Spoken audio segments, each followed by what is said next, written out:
Hi, I'm Pox. I'm Ragable. I'm Couchguy. You're watching the Two Smart Guys show. It's live. Yeah, it's live. And every week we bring you cool new hacks on all kinds of different electronics like PSPs, iPhones, and the Western Digital. Western Digital box was last week's hack, and it's my new favorite toy. I tell you what, it's the best way to avoid a warranty. I've seen it for a while. So, but I tell you what, we have something really special tonight. We actually invited the hacker to come talk to us on our show, and this is something we haven't had that I know of. No, this is a first. So we're really excited. We brought Brad in via Skype, but before we get there, if we were going to have conversations with people from far away, how would we do that? Why? I'd use GoToMeeting. GoToMeeting. So right now, with our coupon code, with gotomeeting.com/podcast, you can get a free 45-day trial of the GoToMeeting software. Find a great way to connect with people via meeting or just, well, in many ways, play. And it's an extra 15 days than the standard free trial. So Yep. GoToMeeting.com/podcast. Yeah. All right. So anyway, on to our hacker. Let's bring in the real reason. So I'd like to introduce everyone to Brad. And Brad is joining us from the deep dark caves. Give it up for Brad! So, hi guys. We're glad to have you on the show tonight.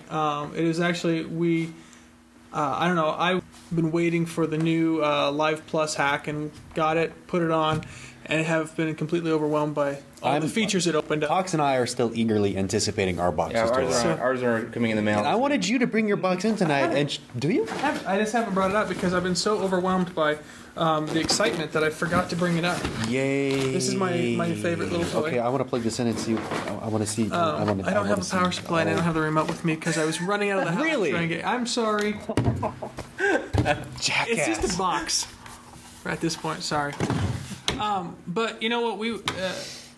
The question that I have to ask, just because there's very few hackers who actually have had a major accomplishment like this. How did you get into this? How did you start hacking? Well, in general or the WDTV? Let's just start in general. We'll go to general and work our way towards WDTV. I've always been a tinkerer. If I buy something, the first thing I do is take it apart, see how it works. If there's a serial connection, I'm going to plug something in and see what's going on. So, I mean, anything I've ever bought, and I've always been tinkering around with and trying to do what I can to extend it, check it out. You know, just general inspecting things. Did you go to school for like computer science, or did you how did you get started with this kind of edge of it? Because I can't tell you that me plugging a JTAG into something is not going to result with anything that makes sense. Well, I started out back in uni as I went into EE, electrical engineering, for a while, but I just didn't mix the whole crew. So I went into computer science. I took a computer science course and ended up doing pretty well in it. Got the degree right at the .com crash, so it didn't really do shit for me. And then, moved up to Vancouver Island and went to UVic, University of Victoria, to get a master's in computer science. So spent my time there and testing labs, so I got to mess around with lots of equipment. And pretty much, just piddled around and continued messing around with things the whole time. Sweet. What turned you on to the WDTV box? Well, I hate watching things on the computer screen. We are with you on that one. So I've been sitting around for years and years waiting for someone to make a stupid device that you can play stuff on TV. And then, the advent of high def came out, and computers I had kind of choked on high definition content, so that kind of left me out of the loop. So sat around, and then I caught some promo or something that the WDTV was coming out, fit the bill, and got one. So you started with the WDTV right away? You didn't try with a Roku box or any of the other media players that are out there right now?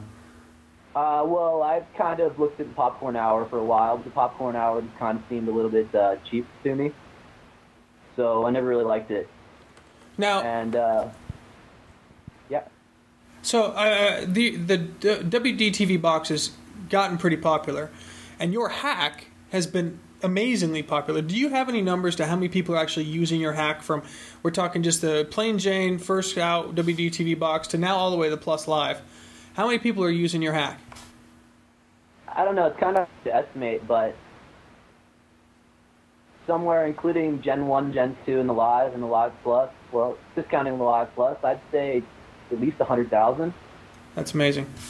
That's better. That's a good user base. I can't really keep track of the Gen 1 or the Gen 2 because there's no network port, but I've got an upgrade server that I keep monitoring the live ping, and there's at least. Well, actually, I haven't checked the stats in a while, but every single release I put out gets about 10 to 15,000 downloads within 2 weeks or so. So, I mean, not everyone upgrades. New people always come in. So my estimation is probably at least 100,000, and that's just downloads directly for me. Other files can pop it up, and there's downloads all over the place, but. Okay. So, has anyone at Western Digital ever contacted you about this hack at all? Oh, yeah. Yeah, I've talked with several of their engineers and talked with them every once in a while. Okay, so you actually talk with the low-level people, like the people that are building the box then? No, I talk with, the engineers and the directors, or some of the people that are managing the programs. Okay. I talk with the actual developers themselves. How did that first conversation go? Because I'm dying to know how a company talks to someone like you and be like, was it a threatening conversation or was it very open and friendly? I was pretty friendly right from the start. It was something I can't remember. It was back when I hacked the Gen 1. They basically just said, hey, it's kind of cool what you're doing. We like what you're strumming up. Have at it. Never anything negative, that's for sure. It was always pretty positive and friendly. Do they have, this is, I can't imagine they wouldn't if they had the opportunity. Do they ever make suggestions or comments on anything that they like or dislike on what you've done? Well, they definitely like the attention that I get to the device. But as for features or anything like that, probably just the exposure is the big thing. Okay, so have they taken any features that you've added into the box and then incorporated into their next release or anything like that? Well, the first WDTV was pretty rough Linux. It was Linux and only the name, and that was it. All the config files, all the binaries, everything was kind of made in a sort of bastardized fashion. So I took it and corrected it all, made it to where everything should be as a proper Linux system. And then as the firmware has gone along, some of the files that I've put in there that were missing popped up. Some of the fixes that I've had that were just, background fixes have wound their way into the firmware. But it's just mostly minor stuff, no big features or anything like that. Okay. That's got to be a compliment when you've actually fixed someone's... You've cleaned up their code. You cleaned up their code and they take your suggestions. So when it very first started out, it was a Linux distro. Is it still currently a Linux-based distribution then? It's based off of Debian Squeeze. All my stuff is pretty much taken from Debian Squeeze. Okay, so you don't have a copy of essentially of what's on the WDTV before. You just put your own stuff on there? Well, I take their firmware, and then I replace all the libraries that can't be replaced, that aren't proprietary. Okay. The standardized ones, and ones that I've recompiled if I want to do anything special. And then just leave all their core stuff. So all the official Sigma libraries, all the libraries dealing with the OSD functions, they're all left there because it needs to happen and needs to work how it's supposed to. Then I just put anything else in there that I can replace that still works after it's replaced. Okay, so when you very first got this box, or when you approach a new release of the box, what was your vector, of trying to get your stuff on there? Is it fairly easy to just flash your own stuff on there to figure that out? How did you go about? That's a pretty relative question. What I consider easy might not be considered. Well, that's what I'm saying. What was your process? I want to know what your process was, if you're willing to divulge that. Well, it depends on the device. I had to spend quite a lot of time reverse engineering the WDTV Live when it came out because there were some different file system changes and the Sigma parts had changed. So I had to do a fair bit of reverse engineering, comparing the file system and tracing it out, hence on pencil and paper in the hex editor, find out exactly what was going on. But, for the most part, there's a serial connection on there, and you know what you're doing. You can make your way around pretty easily. It's pretty easy to mess things up, but, if you're careful and if you've done it enough times and you know what you're doing, then, it's fairly straightforward-ish. Okay, so with the serial connection, are you just basically getting a dump of the firmware contents and then going through it in a hex editor, figuring out the file system structure then? Yeah, that's what I had to do for the Live because some of the internals had changed a bit. But yeah, once I've got a dump, then it's just a standard file system, so I can just dump the contents of the file system out and tinker around with it at will, replace what I want, change what I want. Oh, okay. So there's no, decryption or, messing around with keys or anything like that? No, I leave that type of stuff the way it is. I don't need that type of stuff changed on me to make it harder. So, okay, and then I respect the limit. Okay, and then through the serial connection, they've enabled or they've left open writing to the firmware? Open anymore. Oh, I haven't read up on it yet, so I apologize for my ignorance on it. But just for the first couple of generations, just plug in through the serial port and right away? Yeah, gives you a shell. Nice, okay.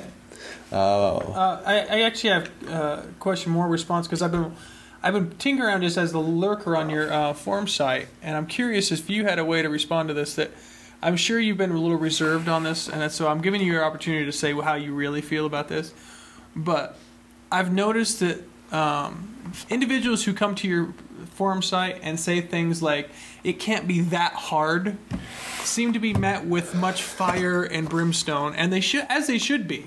So, how do you respond to that? People constantly it seems like your first timers that walk in there to your forum have no concept of the fact that this stuff is hard. It's not like this is major, like gray matter goes into this at times. So, how do you respond to those kind of people?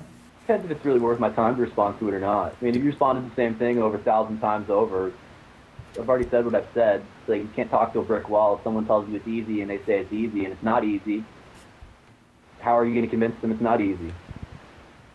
You take it so much better than I've seen other people take it. I kept on watching because I was just monitoring the forum threads, just waiting for when the plus came out and Live Plus, and everyone was just like, when's it gonna be out? When's it gonna be out? And you're like, I watched it from the point of like I just got it to, and then I watched the transition of why can't you just put Netflix on the old one, and then to back out. It was just, I find it humorous, and you've handled it pretty well as far as I'm concerned on your website. But I find it very entertaining myself. Essentially, don't feed the trolls. Yeah, that's true. I guess that's the case. Pretty much, yeah. I go by that motto. Okay, another question I have is that when you are putting this long laundry list of features into your distribution, so to speak, is it a lot of that your code, or are you just trying to port over existing open source projects into the WDTV? Well, it depends. I don't know exactly how many of my scripts and my binaries are in there, but there's a fair decent amount of my stuff. And then, like I said, I pull stuff out of Debian Squeeze, and I'll recompile different binaries. But it's not just a matter of taking a binary and slapping it into the firmware. Exactly, I understand that. It's a bit tricky because the whole system's read-only, to where you've got to be able to cater and redesign a binary to be able to run in a read-only environment. So that's why I was asking you. I mean, how much have you ported essentially to the platform? Yeah, I mean, most of the stuff is standardized open source projects, but then there's at least 100 different scripts that are WDeluxe TV specific. Okay. Hold it all together and that do the customization. Everything down from the init scripts to all sorts of other things that just handle the subsystem. Okay. So is there a particular feature or project that you had trouble getting onto the device in particular, or one that gave you a headache, or which one stood out as the most challenging? I don't know. I mean, just cracking the original WDTV Live was probably the hardest thing that's happened. I mean, once it's there, it's just kind of a matter of tinkering. I've already done the thing so many times that I know the different hurdles, and I know what to look for, and I've programmed enough embedded systems before to, I know what to look out for, and I know sort of what I'm doing. So it's, just cracking something new is the hardest part. Once you're past the new part, then it's all just the same. Okay. I guess the best question I can come up with now is there any hacks that you're pursuing in the future? Like you've basically tackled your personal problem of wanting to watch HD content from your computer. Is there something that you want to work on, or is it just kind of whatever hits your fancy? I don't know. Yeah, it's just whatever hits my fancy, really. I'm going to, with some of the donations, I'm going to buy myself a USB Blu-ray player. to replace my optical drive, because that was the whole reason I even started the firmware, is because it didn't have an optical drive support. But then, my optical drive died. Well, it just never ended from there. So, I'm going to get another Blu-ray drive, and then since the courts have sort of said that DCSS is legal, I'm going to get encrypted and real content playing. We've already got DVD menus, so might as well be able to play real DVDs. I'll tell Nice. you what. Woo! So are there any features, or do you monitor the forums about stuff that people want added in that you can do? Sure. Yeah, for sure. It just depends on the times, if I find it interesting, the feedback. Obviously if I get lots of feedback and people demanding something or asking for something, then I'll get around to doing it occasionally. But, I definitely don't do everything, because everything's not possible, everything's not feasible. And, I just don't see a place for some things in the firmware. It just doesn't make sense to me. So, but yeah, I try and listen to the crowd, and I definitely monitor the forum. Okay. Speaking of, features that are, incompatible or whatever, what's the hurdle in apparently getting Netflix onto the older device? What is the issue there? They changed the chip, didn't they? I don't know. I have no idea. Okay, I'm just so curious. they changed the chip inside. Right? I don't know all the details and nitty-gritty inside, but I know they changed the chip, and then so it's something for the Netflix encryption, isn't it? Oh. Well, Netflix itself is encrypted with the Windows Media DRM. Oh. So Silverlight. those Silverlight doesn't have a library. Oh. Yeah. So there's those, but as well, Macrovision and Hollywood in general doesn't like encrypted content being played out through analog ports. Okay. So the new chipset is basically a security-enabled chipset, which enables Macrovision on the output port if it's enabled. Right. So it's basically like an HDCP connection then on the newer one? Well, they all have HDCP, but it's just old-school Macrovision, Oh, okay. Times on TV. So it's the same way the VHS handles And and DVD handles it on the way out.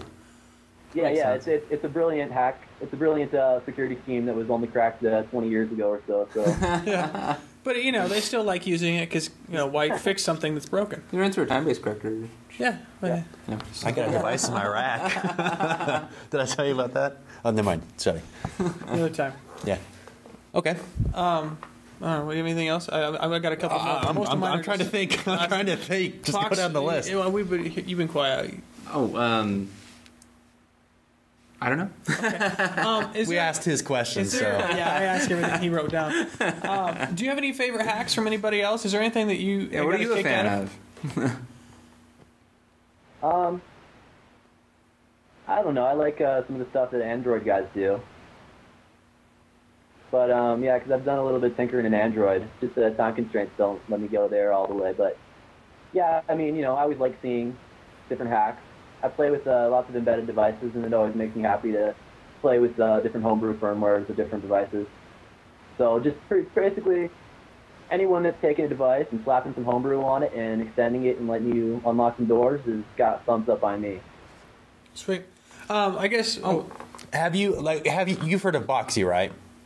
Oh, yeah. And so, have you considered adding a feature, or is it possible to add a feature to your firmware to enable sort of like apps for the firmware, much like Boxy has apps? Well, it depends. DirectFB is what the current firmwares are based off of, and DirectFB does have the ability to have widgets and stuff, but that's getting pretty complex.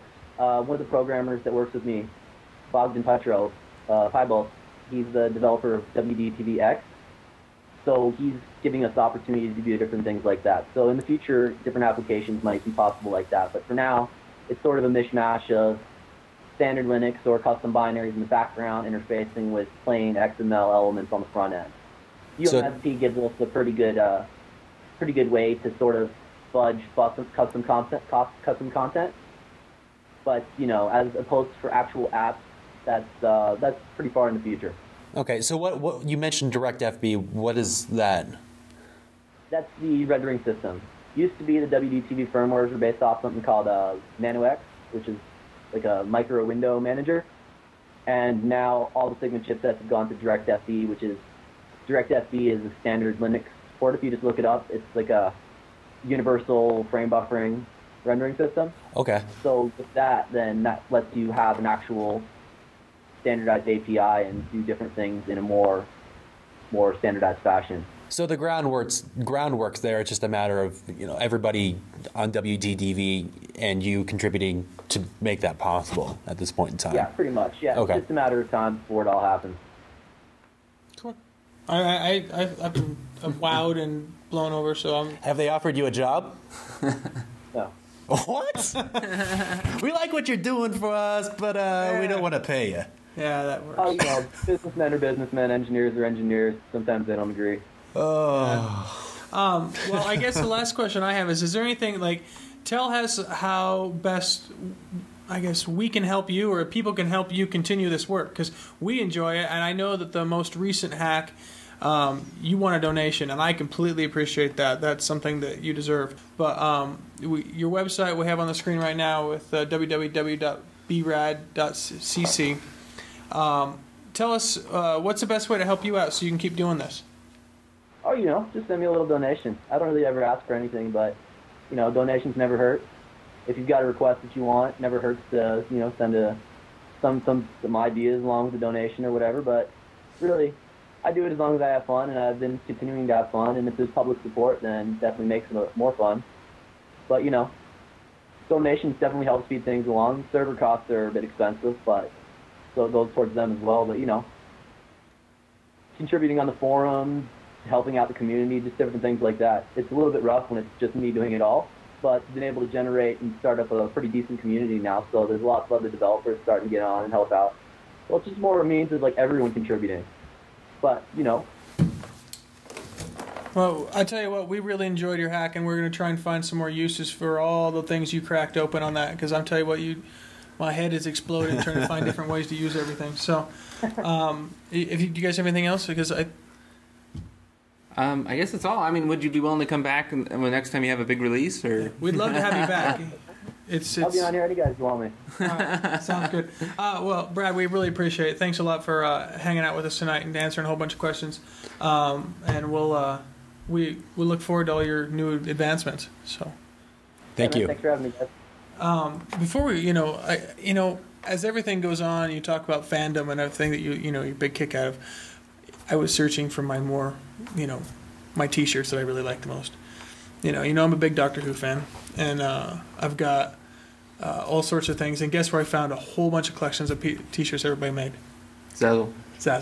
Wow, really? My segues are getting better as time goes on, but I try. All right. And what's the coupon code? All right, and if you go to, or if you order $50 more, you can save 10% with our code. 2 Smart Guys 01. 2, not TOO like the Two. website, but 2 as in numeral 2. Like we got it down here. Yeah, It's on the screen. Don't listen to me, But just yeah. read. Save big bucks. Give them a shot. Zazzle.com. They help us out. We love Zazzle. So, And, of course, our show. every Wednesday night we're live on Justin TV, and every Monday you're going to find a new show. So the best way we like is if you want it just delivered to your inbox, iTunes, just have it subscribe to the podcast. Yeah, however you're watching this, hit subscribe. TwoSmartGuys.com/feed. Yes. Why automatically have to go back? You just have it automatically come back to you instead of why go back, And Yeah. don't worry. Anyways, thanks, guys. We'll see you with a great hack next week. Or a great hacker. Yeah. This has been a Two Smart Guys production.